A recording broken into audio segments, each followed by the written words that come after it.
Just wanted to ask about what kind of policy or initiatives you're looking at in order to enhance affordable housing within our city.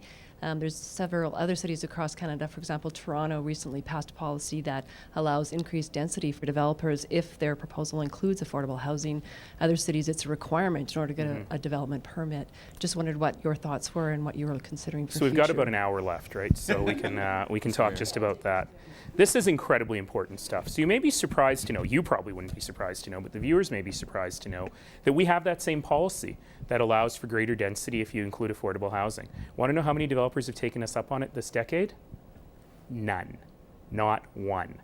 So obviously that's a policy that isn't working. So I'm going to address that on 3 quick levels. The first is that our 10-year plan to end homelessness is working. It's working very, very well. We've housed about 4,000 people, difficult to house in the first 4 years of that plan. However, in order for it to continue to work, we need the funding from the other orders of government in order to build more affordable housing units. And the city doesn't have to build them all. In fact, I don't really like when the city builds them. Nonprofit organizations can do it better. Your organization is a great example of filling one market need for home ownership for people who are working but in poverty. There are lots of other people who aren't working, seniors, et cetera, et cetera. We have to fill all of those market niches. And I think the nonprofit sector can do it better than we can in most cases. But we need the money. So unfortunately, neither the provincial government, that had been a huge champion on affordable housing over the last 5 or 6 years, seems to be backing away a little bit from that. And in particular, I'm very worried about the federal government. A whole bunch of very important programs through CMHC and so on expire in 2014. And I have not heard anything from the federal government about what they're going to replace them with, or if they're going to renew them. And if that doesn't happen, we have a significant affordable housing crisis, and I'm very worried about that. It keeps me up at night.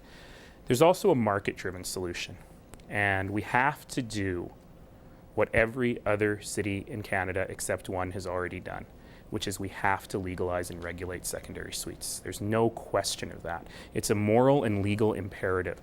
We've got 30,000 people living in secondary suites that are illegal right now. And we have said to ourselves, you know, it's okay that there are our neighbors who live outside of the protection of the law.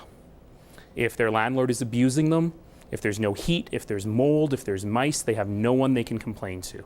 Because if they complain, we come and shut down their place because it's illegal. This is an untenable situation.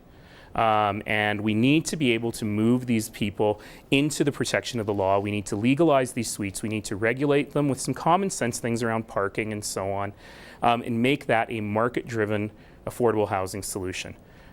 It's right for seniors who want someone to live in their house so they can stay in their house longer to help them with the lawn and the shoveling. It's right for people just starting out who need help with their mortgage. It's right for students. It's right in so many ways. The last survey that I saw of people in Calgary showed that 80% of Calgarians agreed with my plan on secondary suites. That has not yet included 8 members of my council. I will continue to go to council and say, this is the right thing to do morally and ethically. It's also the right thing to do financially. And I hope that they will be able to listen to that.